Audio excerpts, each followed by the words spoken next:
just so I can be ready. It just made it sound like I was so regular. I feel like I've missed out. I was in Auckland last night, but unfortunately I wasn't at the stadium. I was at a conference, so I just watched it in the bar, but it was absolutely fantastic. My wife Chiho was over there. She watched it at home and she rang me up. She was so excited with the result, and it was absolutely fantastic. It's assisted me in my journey of understanding New Zealand sport. We had Robbie Deans here kindly speaking for us in our symposium series on the 17th. Listening to Robbie, reading in the newspapers, just all sort of coming together. And I saw it in action last night, that there's passion, belief in your country, and it's really refreshing to see the measured but passionate batting display last night in the second innings was just fantastic. And for to be in a position to have 2 balls left needing 4 runs and just decide to take a 6. And it was that's the sort of cricket that people pay to see, and I'm hoping Australia makes it to the final and we'll have a fantastic game. I was going to try and hide my accent, but I've just given up. I was practicing on the fish earlier, but I knew I'd get caught.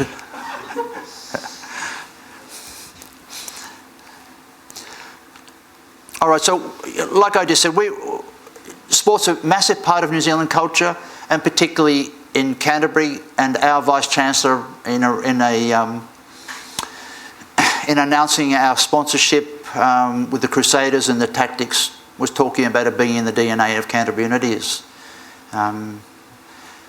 Like Australia on the world stage, not big militarily or economically, but stand up very, very high and punch above your weight in sport. So it's a really big part of the country, and I'll cover a little bit of that later on in some sort of historical stuff.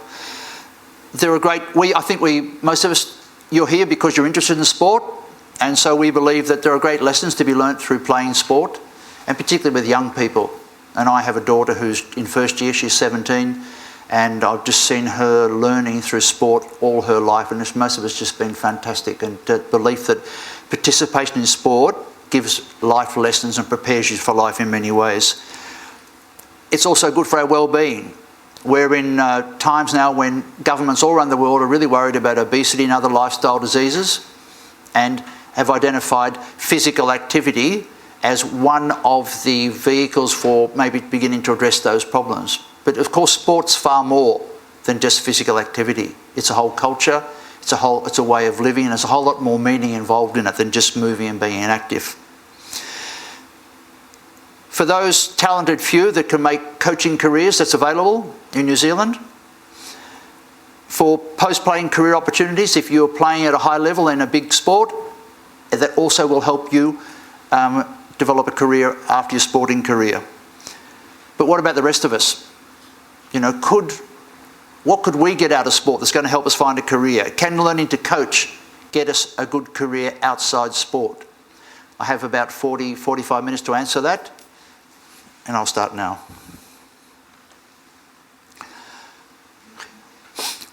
This is one of our pamphlets for our school, sport and physical education. And it's a cluster of courses that we teach basically around sort of sociology and philosophy of sport. So you can see there's a little bit of artwork there. You can see a photograph of some sports fans, probably football, misbehaving themselves. You'll see the ancient Greek ruins with the links to the Olympic movement and the sort of ideals of Olympism. You'll see a surfer, a female surfer. You'll see some money. And that's a relevant aspect of sport today, because the more money that's involved, the more problems we often have in terms of ethics and behaviour and so on. You'll see cricket, which is appropriate. And in the top right-hand corner, you'll recognise the cyclist as Lance Armstrong. My daughter Amy looked at that and said, "Oh, that's Lance Armstrong." I said, "Yes, the reviled ex-champion." She said, "Why?" She said, "Why is he so bad?" She said, "He's not a pedophile. He didn't kill anyone. He's not a mass murderer." And good question. Why do we get so upset when someone like him betrays us? For me, I didn't want to believe that he was a drug cheat, because I had immense respect for someone who beat cancer and time again win one of the toughest races in the world. And I thought he couldn't be guilty. This is a beat up. There's got to be a reason. But in the end, I, like many other people, had to realise that he was indeed a drug cheat. Why do we feel so betrayed by sport cheats? Looking at this will give us a bit of an idea about what sport means to us in most societies. Here's some others. Ben Johnson, 1988, smashed the Olympic record in the 100-metre sprint, found out to be using drugs. Marion Jones, who can forget, I can't, the joy on her face when she was winning, so time and time again. She crossed the line and that beautiful beaming white smile. I loved her. I loved her performance. I loved the way she ran. She gave me great pleasure. But in the end, 3 gold medals at the Sydney Olympics, a result of cheating with the use of drugs. Hansi Cronje, cricket of all games, where ethics must be so important. And I'll deal with this a little bit more later on. If there's any sport in the world where it explicitly values behaviour and etiquette and ethics, it's cricket. You know the saying, like, oh, it's just not cricket. It's not done properly. It's not the right way to do it. It's not cricket. Hansi Cronje, who unfortunately died in a plane accident 2 years after this, was discovered to be match fixing on a very, very large scale. Very disappointing. What does that tell us about how we see sport and how we see sport as an ethical practice? Because we do. Why do we expect so much of sportsmen and sportswomen, athletes, when we compare them to perhaps politicians or big business leaders? Large-scale scandals that have ruined the savings of thousands and thousands of people in different countries don't get the same sort of visceral response that we do to drug cheats or to people who've ripped us off in sport.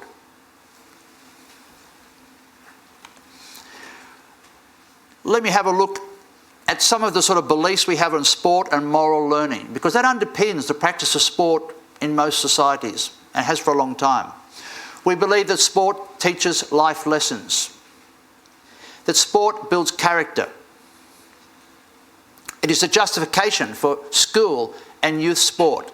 As I said before, now there will be a push because sport's important.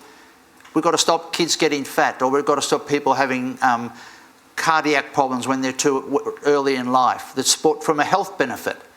But from its inception, it's been long underpinned by the idea that playing sport teaches young people valuable lessons and is part of their journey from childhood into adult society. Last night I did an interview with TV3 on the St Bede's issue with the rowing scandal.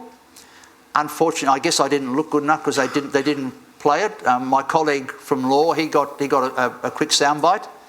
But the point I was making was that you look at school from the time young children enter school to the time they leave secondary school. And that's a learning process beyond the classroom. It isn't just learning how to do calculus or how to paraphrase different parts of English or how to appreciate a poem or how to do scientific calculations. It's about a process of learning from being a child, which is quite selfish, up into a comparatively selfless individual who's going to contribute to that society. And part of that learning, or in fact I would suspect most of the learning, occurs outside the classroom. And one of the places is in sport.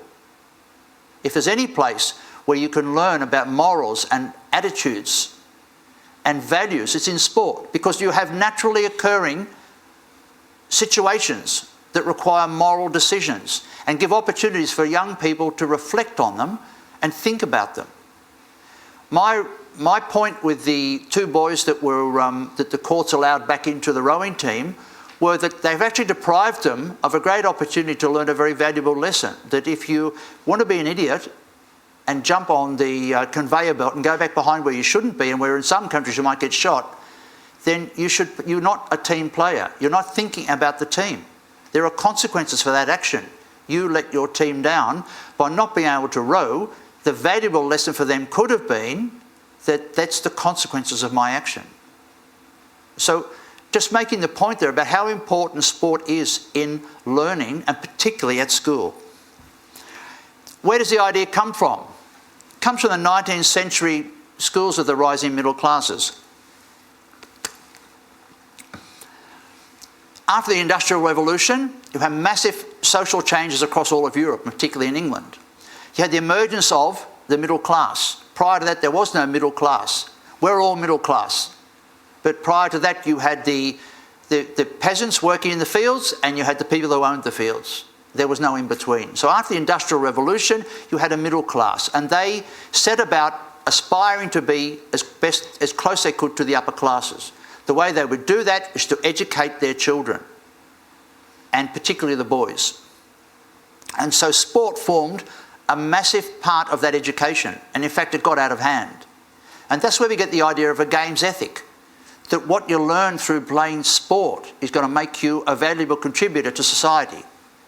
This was part of the education of what we call the officer class, the sorts of boys who would be officers in the army and leaders among men in war. The games ethic was then distributed and disseminated through the English colonies, the British colonies across the world. So of course New Zealand and Australia were two large colonies where this was very influential. Unlike America, which had its independence through war, we were British colonies at a time of great growth in the second half of the 1800s, of the 19th century, which was also a time of the spread and confirmation of this sort of ideas of the games ethic, that you could learn so much valuable moral learning through playing sport and games. It's had a powerful influence on Australia and on New Zealand. We should also consider the whole idea of the Olympics, the notion of Olympism as the learning of great values through sport. Baron de Coubertin was fascinated with the English idea of education through sport. And this was a driving force for him to set up the modern Olympics. And while the Olympics are not beyond scrutiny for ethical and unethical behaviour, the sort of ideals behind Olympism strive for most moral learning possible through sport. In cricket, as I said before, it's particularly strong. If we have a look at cricket in particular, it's had a long tradition of ethical practice, emphasising behaviour, appropriate behaviour. But due to commercialism and global changes in the commodification of sport, the more money is involved, the more power that's involved, the more influence there is of corruption and other negative things. So we see that sort of creeping in. When I was at the University of Sydney, I set up a series of courses for North American students to look at sport and culture in Australia.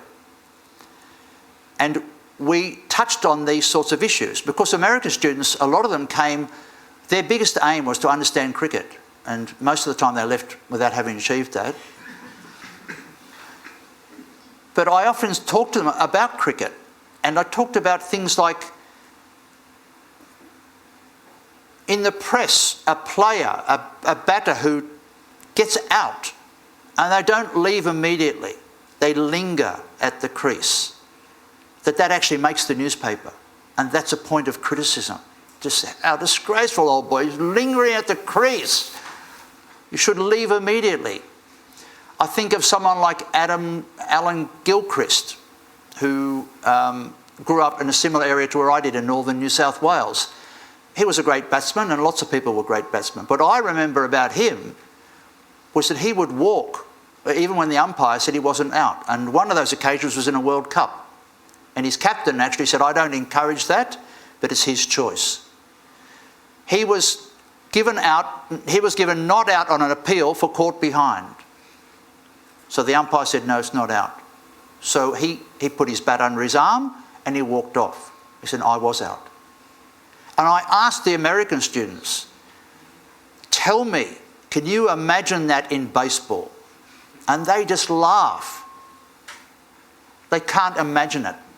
You know, so even while we might be critical of cricket, on a comparative consideration, it's still an ethical practice. And I'm avoiding the sledging that Australians like to be involved in as well.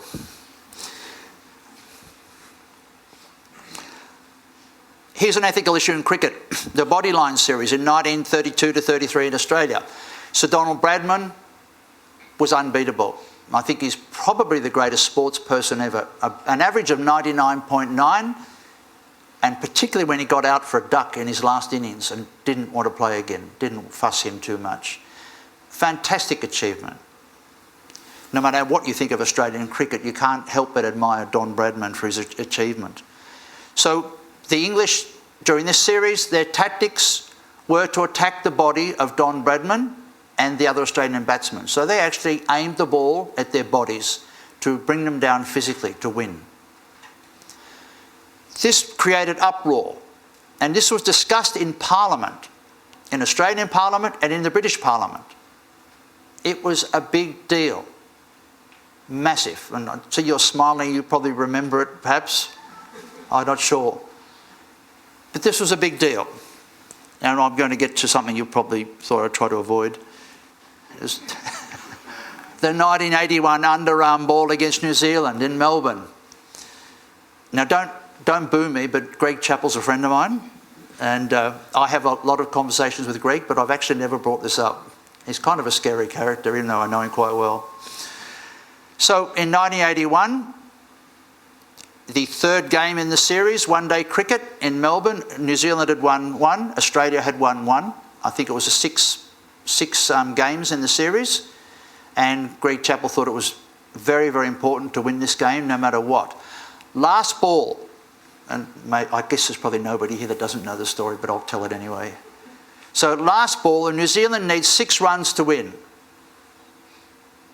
So the only way they can win is for someone to hit a 6. So Greg Chappell tells his brother, Trevor, to bowl the ball underarm.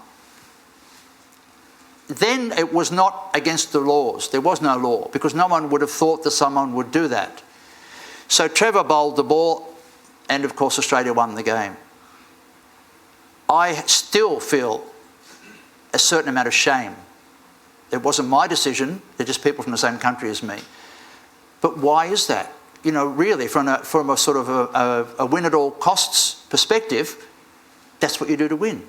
You know, but the thing, what I'm getting at is how important ethics is in cricket. And if you think about last night, with 2 balls to win and needing 4 runs to win it, you know, maybe Chappell was justified.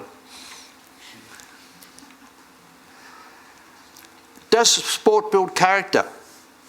It's a broad concept. It just refers to a lot of positive attributes that we value in society. Continually challenged by the professionalisation of sport and the input of money and the influence of sport as business, which has a different set of values to the idea of sport as education.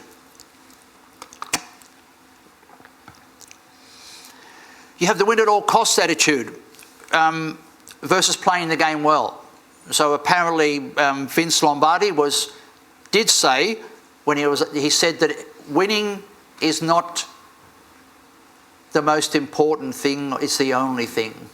You know, but I think that's round about what he said, you know. So that's all that counts, is just winning, and that's it. I don't think that's the case.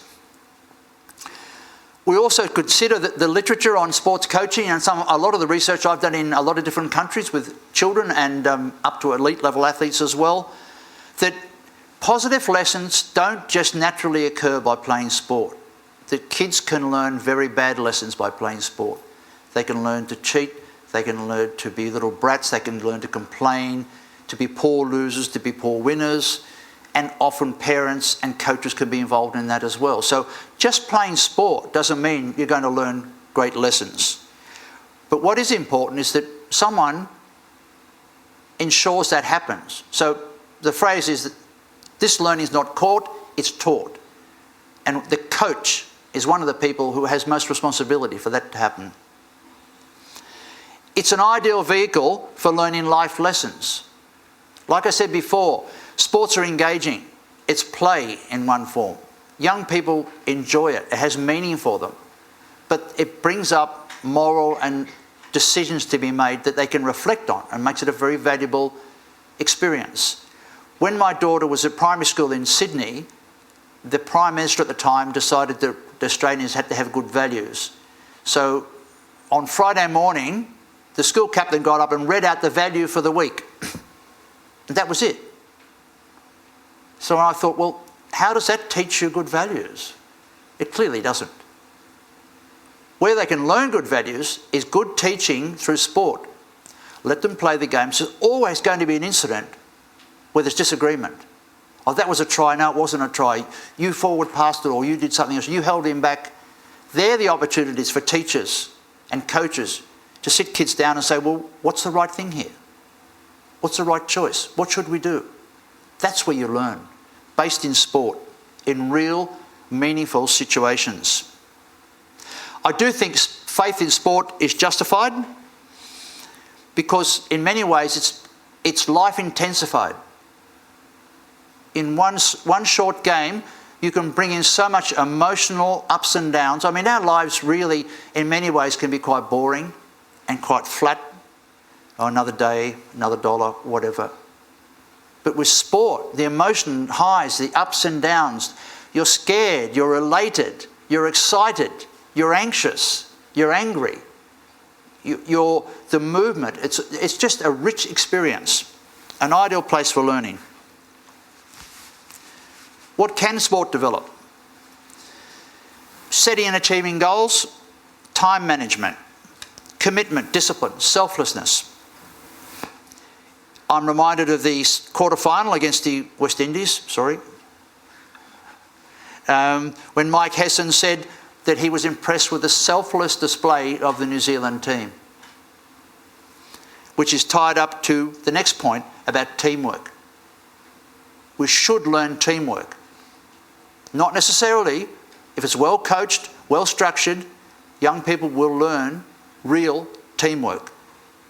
And as Mike Hesson again says, the reason New Zealand's in the final is because they have a team-first ethos. They believe in the team. It's not about me, it's about the team. And also probably realising that if the team flourishes, then each of the individuals will flourish as well. You learn communication skills, tolerance, empathy, resilience, creativity. Not guaranteed, but possible. You learn to analyse and synthesise information. You learn awareness, physical awareness of spaces opening and closing, but awareness of how people feel, how they fit into the team, what's going on in this training session, what's going on during the game. You learn decision making. You learn the at-action decision making, which is right on the point of impact when you have no time to think. You have decision making further away from that situation where you have strategic thinking, the decision the night before about what the game strategy will be. You learn motivation skills, how to motivate people, how to bring them up when they're down. You learn leadership.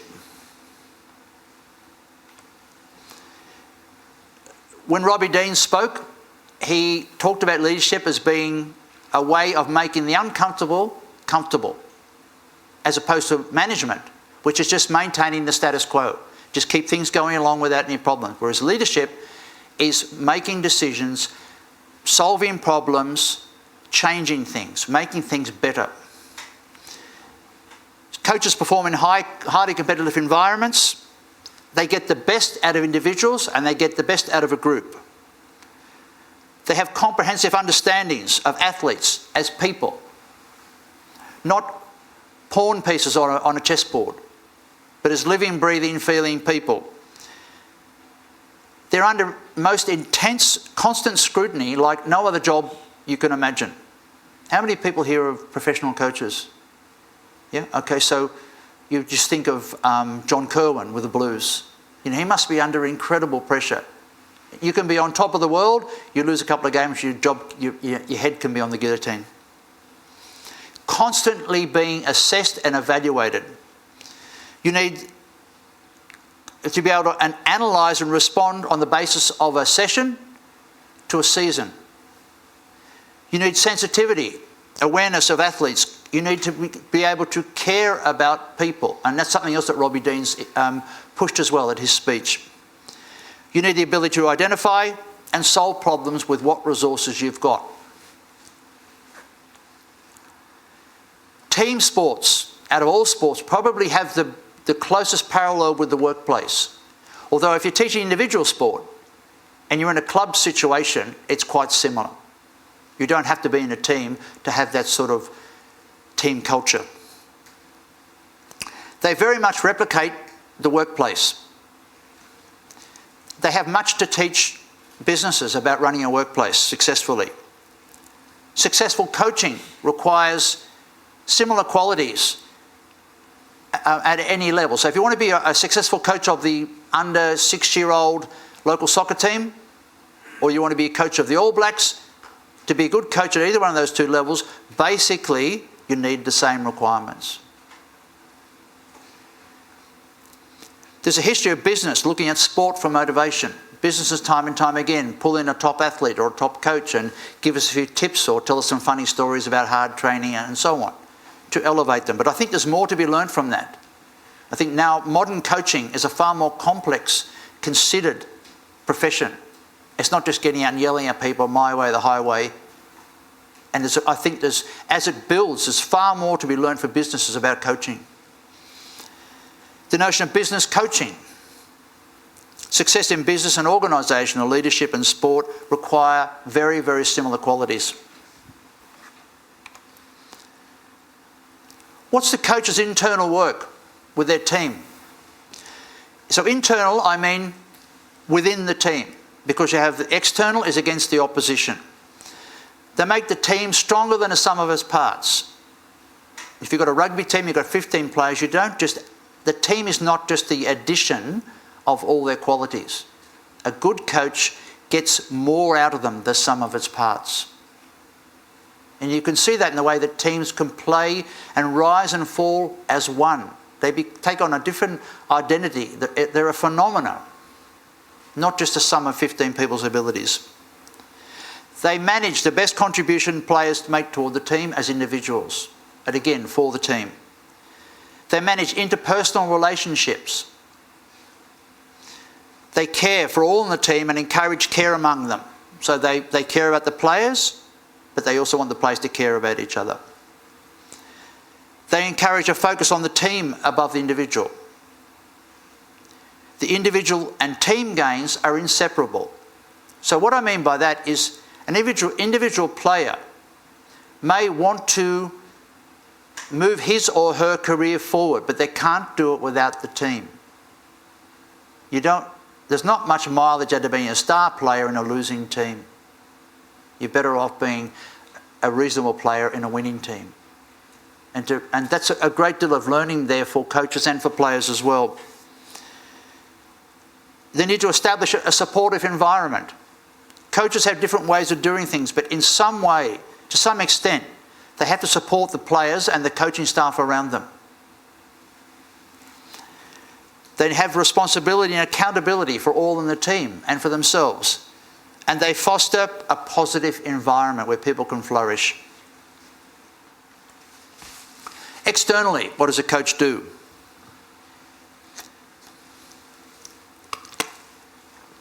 I lived in Japan for quite a while and did some reading on Japanese corporate practice, and one of the things I noted was that how ruthless they are against any other company, whether it's Japanese or not. But the reverse of that is within the company, there is no competition. It's complete harmony. And that's how they were successful in the corporate area. And I think it's a similar thing with teams, with sports teams as well. You have players fighting, jealousy, bitching inward, you're not going to perform well. You need unity, you need harmony. And that's the coach's job, is to try and facilitate that. He empowers players on the training pitch to read the opposition, to find weaknesses and to exploit them. They guide the analysis of team and individual performance. They encourage reflection and responses by the team to wins and losses. They foster interpersonal relationships in the team, and they motivate, build confidence and resilience among players. So I think you can see these sorts of attributes of good coaching would be valued anywhere in the workplace. I can't imagine a business or an institution where this wouldn't be valued. Just as an example, and some shameless self-promotion, We just happen to have this as our coaching course here at the University of Canterbury, and there's Kieran, who's a wonderful attribute to us. I should add that he launched my book on advances in rugby coaching a while ago, and he was able. It was a book pitched at really high undergraduate, postgraduate level, and you've got to remember that Kieran, as awesome as an athlete as he is, he's an undergraduate student. He was able to read it, digest it, analyse it, and present it in a very articulate way that was really flattering for me. And so not only is he a fantastic athlete, but he's also a very, very good student. And there he is with Glenn. You see all the students are very happy because they're doing sport.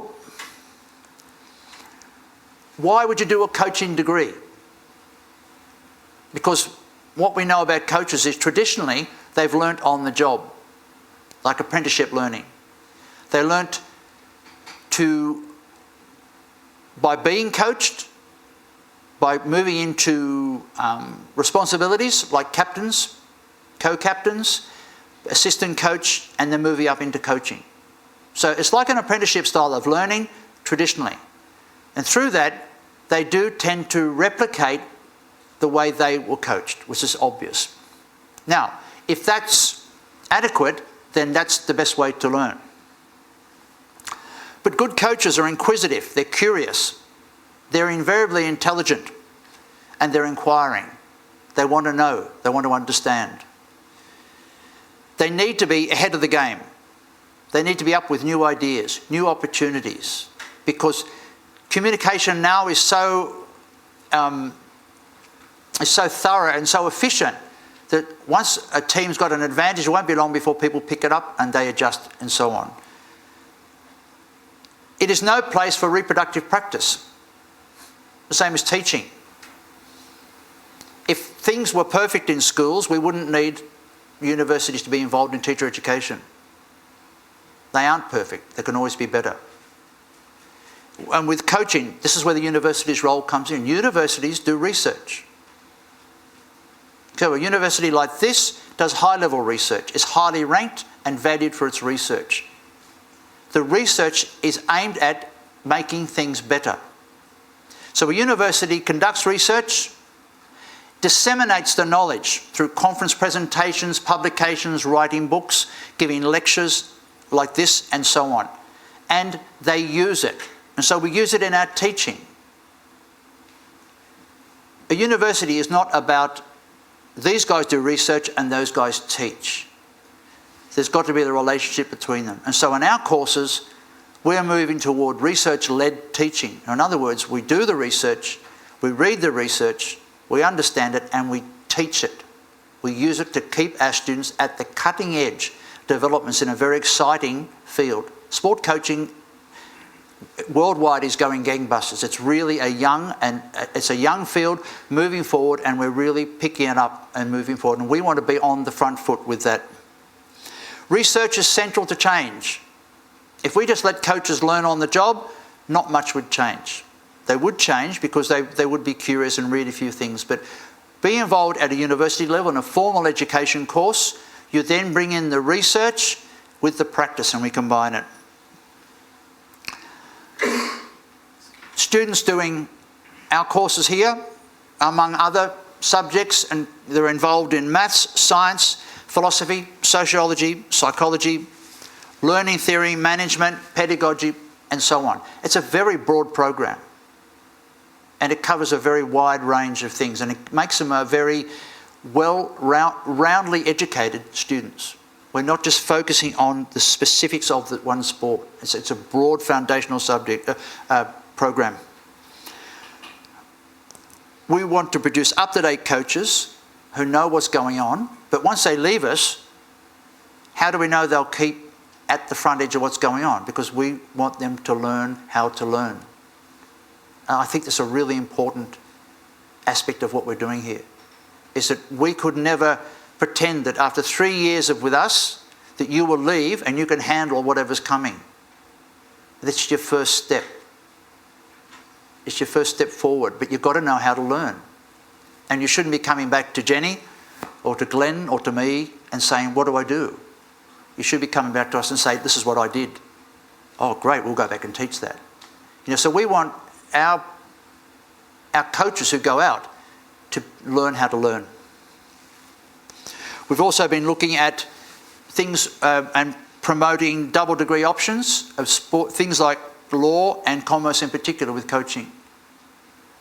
And you can see the overlap there is quite useful. Research and innovation in coaching. We push here athlete-centred coaching, and I think to various degrees right across New Zealand you'll see this evident in the coaching across most sports. I haven't met Mike Hesson. I'm hoping to at some stage, but what I've read about his comments on the cricket, it suggests that he's right in line with the sort of things that we're doing. When I see New Zealand playing, that's the real proof.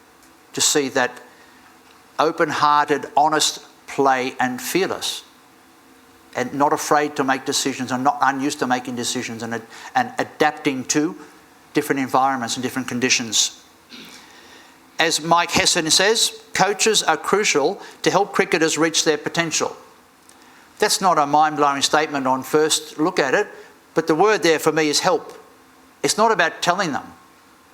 The coach's job is not to tell them how to do it, because how can one coach have all that knowledge? What the coach does is facilitate, help, guide, and to reach their potential. You can't kid anyone. If you want to be playing cricket for New Zealand, you have to have a certain amount of talent. You can work really, really hard, will get you to a certain level, but you've got to have the potential. And what you need is the people around you to help you reach that potential. Not people to tell you what to do every time. And so I really like the idea is that the coaches are crucial, but it's not about I'm going to give you knowledge. It's about I'm going to help you be the best you can. We have in our school a world-leading program of research on athlete-centred coaching. And since I've been here, we're just doing our best to develop, and it's something to be very proud of, and the students will be very involved in, and they'll be working at the cutting edge of our work as well. We want to engage with the community, like we did with the Robbie Dean's lecture. In November, we've got Eddie Jones coming up from Japan to do a similar thing that Robbie did, and we'll be in that. It just went so well. It was wonderful to be able to engage with the sports community in Canterbury, and to have such cooperation as well. To be able to ask Robbie, would you do this? Robbie, sure, no problem. Ruben Thorne, excuse me, Ruben, would you come and be on the panel? Yeah, no problem. It's just, I'm spoilt, I'm flattered, and here we can get engaged with the community, and we can make this, what we're teaching our coaches, far more meaningful. We have a multidisciplinary approach: learning theory, social theory, psychology, medical sociology, philosophy, and so on. We draw on all those foundational subjects to develop our coaches and to make them aware, but it's based in practice. We're not scared them off with too many big words in the first year, or they might just go somewhere else. But they'll be getting that sort of foundational knowledge to work on. We push things like game sense and positive pedagogy, which is an approach to game sense outside team games. All this has, apart from being a sort of, I guess, an unashamedly hard sell of what we've got here, you can see the implications for business, the business place and the workplace, in school leadership, parenting. These are all philosophically, they have the same concerns. This is learning that's relevant beyond sport. Robbie was really flattering. He kept saying the best degree you can do at a university is a coaching degree. I'm sure he's not biased, and nor any of the people in the room who would have agreed with him. And he was making the same point that I've just made, is that you just do so much, it's so wide.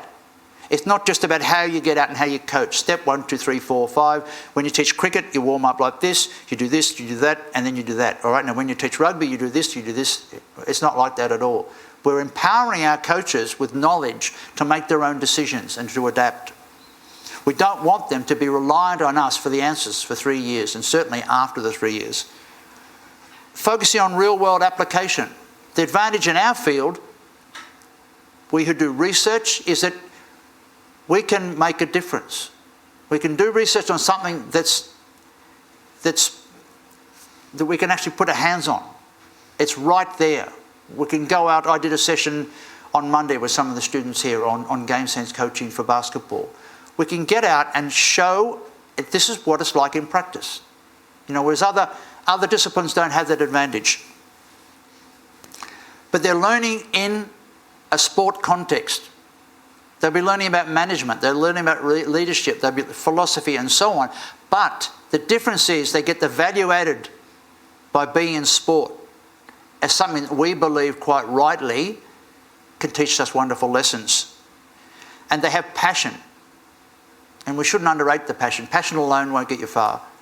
But if you've got a good work ethic, a bit of intelligence, a bit of direction, the passion is a big help. I'll just finish off by having a look at where our graduates went up to 2013. You can see that about 20% of our students went to jobs unrelated to sport. And I suspect as we grow our program, we will end up with a far greater percentage of our students that are going to jobs that are not directly related to sport. But there will be people, I think, with the qualities that the workplace will recognise is what they want, and it's not hard to build on that. I finished with a rhetorical question. If you could, would you employ Wayne Smith, Robbie Deans, Mike Hessen or Brendan McCullum as for a leadership position in your company or your institution? Is anyone here says no?